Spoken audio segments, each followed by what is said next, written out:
ಕೇಳ್ತಾ ಇದ್ದಾರೆ. ಅದಕ್ಕೆ ನಾವೆಲ್ಲರೂ ಜನಸಾಮಾನ್ಯರು ಸಪೋರ್ಟ್ ಮಾಡಬೇಕಾಗಿದೆ. ಯಾಕೆ ಜನರಿಗೆ ಬೇಕಾದಂಥ ಭೂಮಿ, ಜನರ ಭೂಮಿ ಇದು, ನಮ್ಮ ಭೂಮಿ. ನಾವೆಲ್ಲರೂ ಬದುಕುವಂಥದ್ದು, ಎಲ್ಲರಿಗೂ ಸರಿ ಸಮಾನವಾಗಿ ಹೋಗಲಿ ಬದುಕೋದಕ್ಕಾಗಿ, ಮತ್ತು ಇಂಡಸ್ಟ್ರಿ ಬೆಳೆಸೋದಕ್ಕಾಗಿರೋ ಆಗಲಿ, ನಾವು ಬೇಡ ಅಂತಲ್ಲ. ಆದರೆ ಅದು ಲೀಗಲ್ ಆಗಿರಲಿ, ಇಲ್ಲೀಗಲ್ ಬೇಡ. ಈಗ ಆಗಿದ್ದು ನೋಡ್ರಿ, ಯಾರೂ ಮಾಡಿಲ್ಲ ಅಂತಾರೆ, ಅದು ಇಲ್ಲೀಗಲ್ ಆಯ್ತಲ್ಲ.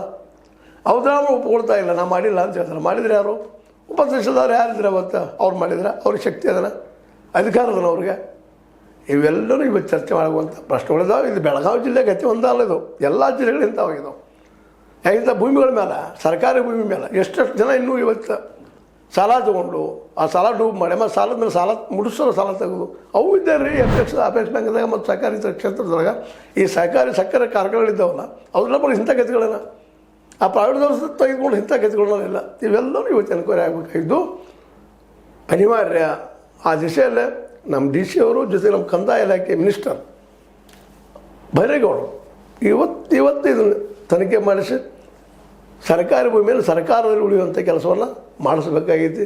ಜೊತೆಗೆ ಇಂಥ ಒಂದು ಏನು ಅಕ್ರಮವಾಗಿ ನಡೆದಂಥ ಘಟನೆಗಳಿಗೆ ಯಾರು ಮಾಡಿದಾರ ಶಿಕ್ಷೆ ಆಗುವಂಥ ಅಧಿಕಾರಿಗಳು ಮಾಡಿದ ಅಧಿಕಾರಿಗಳಿಗಾಗಲಿ ಅಥವಾ ಇದರ ಹಿಂದಿನ ಪ್ರಭಾವಿಗಳ ಮೇಲೆ ಆಗೋದು ಅವ್ರಿಗೂ ಆಗಲಿ. ಅಂದ್ರೆ ಇಂಥ ತಪ್ಪು ಮತ್ತೆ ಆಗುವುದಿಲ್ಲ ಅನ್ನೋದು ನಮ್ಮ ಬಾಪುಗೌಡ ಪಾಟೀಲರದು, ನಮ್ಮ ಗಡಾದವರ ಅಭಿಪ್ರಾಯ, ಮತ್ತು ನಮ್ಮದು ಅಭಿಪ್ರಾಯ ಹೌದು, ಜನಸಾಮಾನ್ಯ ಅಭಿಪ್ರಾಯ ಹೌದು ಅಂತ ಹೇಳ್ತಾ. ಇದು ನಿಮ್ಮ ಲೈಕ್ ಆಗಿರ್ಬೋದು, ಲೈಕ್ ಮಾಡಿ, ಶೇರ್ ಮಾಡಿ, ಕಾಮೆಂಟ್ ಮಾಡಿ, ಜೊತೆ ಸಬ್ಸ್ಕ್ರೈಬ್ ಮಾಡಿ. ನಾವು ನ್ಯೂಸ್ ಅರ್ಧ ದೇಶದ ಸತ್ಯ ಕೈಗಳಲ್ಲಿ ವಂದನೆಗಳು.